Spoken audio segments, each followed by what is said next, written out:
2 ಕೋಟಿ 10 ಲಕ್ಷ ಅಂತಂದ್ರೆ 1/3 ಅಂತಂದ್ರೆ 70 ಲಕ್ಷ ಆಗುತ್ತೆ.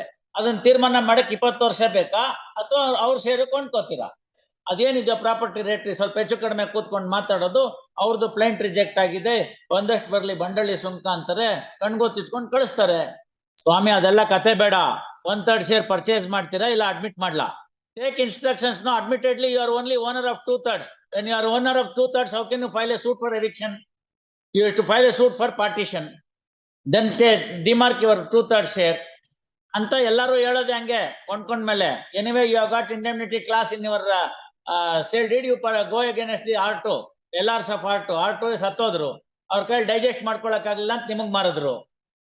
ಇವೆಲ್ಲ ಕತೆ ಬೇಡ. 1/3 ಶೇರ್ ಪರ್ಚೇಸ್ ಮಾಡ್ತೀರಾ ಅಂತ ಹೇಳಿದ್ರೆ ಮುಗಿಯುತ್ತೆ.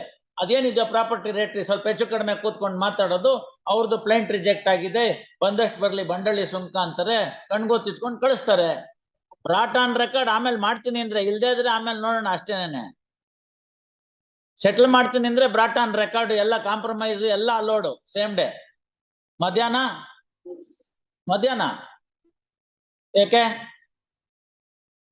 ಟೆಲಿಫೋನ್ ಇಲ್ವಾ? ವಿಡಿಯೋ ಕಾನ್ಫರೆನ್ಸ್ ಇಲ್ವಾ? ಇಲ್ಲಿ ಬರ್ಲಿ. What is the due diligence you have made before purchase? What is the due diligence you have made before purchase of the property? Did you issue any paper publication? No. What are the title deeds that you have been given? Whose property it belongs to? Where are the parent deeds? There cannot be any dispute that there was a relationship. ಅವ್ರು ಯಾರು? ಸ್ವಲ್ಪ ನೀವು ಸುಮ್ಮನೆ ಇದ್ರೆ ವಾಸಿ ಆಗುತ್ತೆ. ಅವ್ರಿಗೆ ಅವಿನ್ ಅವ್ರಿಗೆ ಅಷ್ಟು ಲೇಟ್ ಆಗುತ್ತಾ? ರಿಟೈರ್ಡ್ ಡಿಸ್ಟ್ರಿಕ್ಟ್ ಜಡ್ಜ್ ಸರ್, ಅವ್ರಿಗೆ ಅರ್ಥ ಆಗಿದೆ ನಾ ಕೇಳೋದು. ಅವಿನ್ ಅವ್ರೆ, there is no dispute as to the relationship. When there is no dispute, the only point is that the upon property ನ ಇಬ್ರು ಹಂಚ್ಕೊಂಡ್ರು. ಅವ್ರಿಗೆ ಎಷ್ಟು ಬರ್ಬೇಕು, ಇವ್ರಿಗೆ ಅಷ್ಟು ಬರ್ಬೇಕು ಆಗಿದೆ. ನಿಮ್ ಕಡೆಗೆ ಒಂದಷ್ಟು ಜನ ಸೇಲ್ ಮಾಡಿದ್ದಾರೆ, ಅವ್ರ ಪ್ರಾಪರ್ಟಿ ಭಾಗ ಶೇರ್ ಮಾಡಿರೋದನ್ನ ಆಗಲ್ಲ ಅಂತ. ನಿಮ್ ಪ್ರಕಾರ ಅವ್ರಿಗೇನು ಇಲ್ಲ ಅಂತ ಇದೆ ಅಂತ ಅವ್ರು ಹೇಳಿದ್ದಾರೆ. ಅದನ್ನ ತೀರ್ಮಾನ ಮಾಡಕ್ 20 ವರ್ಷ ಬೇಕಾ ಅಥವಾ ಅವ್ರ ಸೇರಿ ಕೊಂಡ್ಕೋತೀರಾ? 2/3 ಹೋಗ್ಬಿಟ್ಮೇಲೆ 1/3 ಅಷ್ಟೇ ಇರೋದು. 1/3 ಏನ್ ಬರ್ಬೇಕು ಅದ್ರ ಲೆಕ್ಕಾಚಾರ ಹಾಕಿ ಸ್ವಲ್ಪ ಕಡಿಮೆನ ಹೆಚ್ಚ ಮಾತುಕತೆ ಮಾಡಿ ಮುಗಿಸಿದ್ರೆ ಮುಗ್ದೋಯ್ತು ಅಷ್ಟೇನೆ. ಅದನ್ನೇ ಹೇಳ್ತಾ ಇರೋದು. ಅದಕ್ಕೆ ಇಷ್ಟೊತ್ತು ಬೇಕಾ? Does it take so much of time? Why partition suits, title suits, civil suits pending ಇರುತ್ತೆ ಅಂದ್ರೆ ಹಿಂಗೆ ರೂಟ್ಗೆ ಹೋಗಲ್ಲ. ರೂಟ್ಗೆ ಹೋಗಿ ಗುದ್ಬಿಟ್ರೆ ತಾನಾಗೆ ಸರಿ ಹೋಗುತ್ತೆ. Friday or Monday? Friday is day after tomorrow. ಅದಕ್ಕೆ ಮಂಡೇ ಅಂದ್ರೆ ನೀವು ಫ್ರೈಡೇ ಅಂತೀರಿ. Call your clients this weekend and discuss and then report on 5/12 at request of first week 5/12 at request of both. Release this matter on 5/12 at 2:30. ನೀವು ಅಷ್ಟೇ reasonable ಆಗಿ ಕೊಡಿ. ಎಲ್ಲಿದೆ property ಇದು? ಆಚಾರ ಕನ್ನಹಳ್ಳಿ ಅಂದ್ರೆ ಎಲ್ಲಿ ಬರುತ್ತದ? ಆ ಕಡೆ ಅಲ್ಲೆಲ್ಲೋ ಮುಂದಕ್ಕೆ ಹೋಗ್ಬೇಕು. ಎಷ್ಟಿದೆ size of the property? All right, you are in occupation, you have enjoyed all these years. That should also be taken note of while sitting for settlement. ನೀವು ಹೇಳಿ 30-40 site there would cost around 2 crores roughly. If you take it as 2.10 roughly with 2-storied building, 2 ಕೋಟಿ 10 ಲಕ್ಷ ಅಂತಂದ್ರೆ 1/3 ಅಂತಂದ್ರೆ 70 ಲಕ್ಷ ಆಗುತ್ತೆ. ಆಯ್ತಲ್ಲ ಅವ್ರ share. 70 ಲಕ್ಷದಲ್ಲಿ ಅವ್ರ ಬಾಡಿಗೆ ಪಿಕ್ಕ ಎಲ್ಲ ತಿನ್ಕೊಂಡಿದ್ದಕ್ಕೆ, ಅಷ್ಟಿಂದ ಅವರೇ ಆಕ್ಯುಪೈ ಮಾಡಿದ್ದಕ್ಕೆ, ಎಂಜಾಯ್ ಮಾಡಿದ್ದಕ್ಕೆ 20 ಲಕ್ಷ ಡಿಸ್ಕೌಂಟ್ ಮಾಡೋಣ.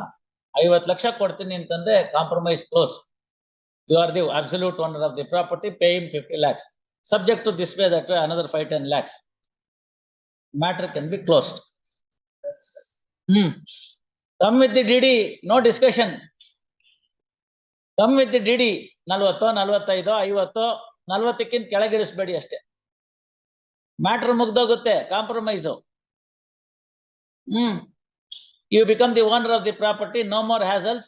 ಎಲ್ಲ ಆಗುತ್ತೆ. ಬ್ಯಾಂಕ್ ಲೋನ್ ಆಗುತ್ತೆ, ಮತ್ತೊಂದಾಗುತ್ತೆ, ಹೊಸದಾಗಿ ಕಟ್ತೀನಿ ಇಂದ್ರಾಗುತ್ತೆ, ಮಾರ್ಕೆಟಬಲ್ ಟೈಟಲ್ ಬರುತ್ತೆ, ಗಲಾಟೆ ಇಲ್ಲ.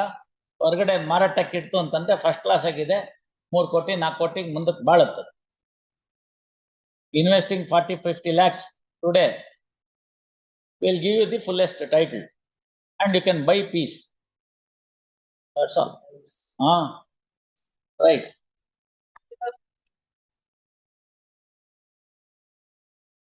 ಆಯ್ತು ಸ್ವಾಮಿ, ಅದೆಲ್ಲ ಮುಗೀತಲ್ಲ. ಅದೆಲ್ಲ ಮುಗೀತೀಗ. ನೀವು ಅಲ್ಲಿಲ್ಲ ಜಾಗದಲ್ಲಿ, ಅದಕ್ಕೋಸ್ಕರ ಯಾರು ರೆಂಟ್ ಕೊಟ್ಟಿದ್ರು ಅವ್ರನ್ನ ಟೆನೆಂಟ್ ಅಂತ ಅವ್ರು ಕನ್ಸಿಡರ್ ಮಾಡಿದ್ರು. ಆಮೇಲೆ ಅವರೇ ಬೆನಿಫಿಟ್ ತಗೊಂಡ್ರು, ಸೇಲ್ ಮಾಡಿದ್ರು. ಆ ಸೇಲ್ನ ಇನ್ನೊಬ್ರು ಮೂರನೇವ್ರಿಗೆ ಮಾರಿದ್ರು. ಈಗೇನು ಮಾಡಕ್ ಬರೋದಿಲ್ಲ. 2002ರಲ್ಲಿ ನೀವು ದಾವ ಹಾಕಿದ್ರೆ ಅಷ್ಟೊತ್ತಿಗಾಗ್ಲೇ ನಾವು 4-5 ಬದಲಾವಣೆ ಆಗಿದೆ. ಆಲ್ ರೈಟ್, ಅದಕ್ಕೆ ಲಿಸ್ಪೆಂಡೆನ್ಸ್ ಇದೆ, ನಿಮ್ ರೈಟ್ ಬೇಕಲ್ಲ. ನಿಮ್ ಸೂಟ್ ಅಲ್ಲೇನೆ ನೀವು ರೈಟ್ ಕೇಳಲಿಲ್ಲ, ಅದು ವಜಾ ಆಗೋಯ್ತು. ಆಮೇಲೆ ಅದಕ್ಕೆ ಅಪೀಲ್ ಹಾಕ್ಲಿಲ್ಲ ಅಷ್ಟೇ, ಅಲ್ಲಿ ಮುಗೀತು. You claimed the right and that has ended with abatement. Now tell me what to do. If you want to take some money from the subsequent purchaser and bid with it, well and good. And ಸ್ವಲ್ಪ ದುಡ್ಡು ಕೊಟ್ಬಿಟ್ರಿ, ಮುಗಿಯುತ್ತೆ. ಯಾರು? who is the subsequent purchaser? Where is the property? Austin town. What is the size of the property? Small property, 1 bedroom, 1 hall, 1 BHK. There is no measurement. 1 BHK, a small premises. ಮತ್ತೆ ಅದರಲ್ಲೆಲ್ಲ ಏನ್ ಬರುತ್ತ್ರಿ? To pay something for them for litigation expenses and get it off. ಮಧ್ಯಾಹ್ನ ನಾಳೆ ಅಂದ್ರೆ ನಾಡಿದ್ದು matter ಮುಗಿಯುತ್ತೆ. They have been paying the rents. If you want to take some money from the subsequent purchasers and bid away with it, otherwise you have no right. Your right ended because after the death of your husband Dakshinamurthy, you allowed the Vijayalingam, that is your brother and sister-in-law, to occupy the premises. ಅವ್ರು ಏನ್ ಕೊಡ್ತಾರೋ ಅದು ತಗೋಬೇಕು. ನೀವು ಅಷ್ಟು ಇಷ್ಟು ಅಂತ ಕೇಳಂಗಿಲ್ಲ. ಅವಳು ಇಲ್ಲ, ಈಗ ಯಶೋಧನೂ ಇಲ್ಲ. ಯಶೋಧನ ಸತ್ಬಿಟ್ಟಿದ್ದಾಳೆ, ಅವ್ರಿಬ್ರು ಮಕ್ಳಿದ್ದಾರೆ. ಅದರ್ವೈಸ್ ಏನಿಲ್ಲ ಅಲ್ಲಿ. ಇಷ್ಟಂಕ ಲಿಟಿಗೇಟ್ ಮಾಡಿದ್ದಕ್ಕೆ ಏನಾದ್ರು ಬರ್ಬೇಕು. Yes, at request of both release this matter on 4/12 at 2:30. ಅದೇನಿದೆ ನೋಡ್ಬಿಟ್ಟು ಮಾತಾಡಿ. ವರದರಾಜನ್ ಅವ್ರ ನಂಬರ್ ತಗೊಳ್ಳಿ, ಅವ್ರಿಗೆ ಹೇಳಿ ಇಷ್ಟು ಮಾಡ್ತೀವಿ ಅಂತ. ಸ್ವಲ್ಪ ಏನಾದ್ರು ಕಾಣೋ ಹಂಗ್ ಕೊಡಿ. Put an end to this litigation. Actually you are buying peace. ಅವ್ರದ್ದು ಆಯ್ತಲ್ಲ, ಅವರೆಲ್ಲೋ ಇದ್ದಾರೆ, ಬೇರೆ ಕಡೆ ಇದ್ದಾರೆ. ಅಪೀಲ್ ಪೆಂಡಿಂಗ್ ಇದ್ದೇನಕ್ಕೆ ಒದ್ದಾಡ್ಕೋಬೇಕು? ಮತ್ತೆ ಅವ್ರಿಗೇನೋ ಒದ್ದಾಡ್ಕೊಂಡ್ರವ್ರು ಯಾಕೆ ಇರ್ಬೇಕು? ಆರಾಮಾಗಿರ್ಲಿ ಅವರು. ರೈಟ್. ಅಭಿನವ್, 2 ಕೋಟಿ 10 ಲಕ್ಷ ಅಂತಂದ್ರೆ 1/3 ಅಂತಂದ್ರೆ 70 ಲಕ್ಷ ಆಗುತ್ತೆ. ಅದನ್ನ ತೀರ್ಮಾನ ಮಾಡಕ್ 20 ವರ್ಷ ಬೇಕಾ, ಅಥವಾ ಅವ್ರು ಸೇರಿಕೊಂಡು ಕೊಂಡ್ಕೋತೀರಾ? ಅದೇನಿದೆ ಪ್ರಾಪರ್ಟಿ ರೇಟ್ರಿ ಸ್ವಲ್ಪ ಹೆಚ್ಚು ಕಡಿಮೆ ಕೂತ್ಕೊಂಡು ಮಾತಾಡೋದು. ಅವ್ರದ್ದು ಪ್ಲೇಂಟ್ ರಿಜೆಕ್ಟ್ ಆಗಿದೆ, ಒಂದಷ್ಟು ಬರ್ಲಿ ಬಂಡಳಿ ಸುಂಕ ಅಂತಾರೆ, ಕಣ್ಗೊತ್ತಿಟ್ಕೊಂಡು ಕಳಿಸ್ತಾರೆ. ಸ್ವಾಮಿ ಅದೆಲ್ಲ ಕತೆ ಬೇಡ. 1/3 ಶೇರ್ ಪರ್ಚೇಸ್ ಮಾಡ್ತೀರಾ, ಇಲ್ಲ ಅಡ್ಮಿಟ್ ಮಾಡ್ಲಾ? Take instructions. No, admittedly you are only owner of 2/3. When you are owner of 2/3, how can you file a suit for eviction? You have to file a suit for partition. Then demark your 2/3 share.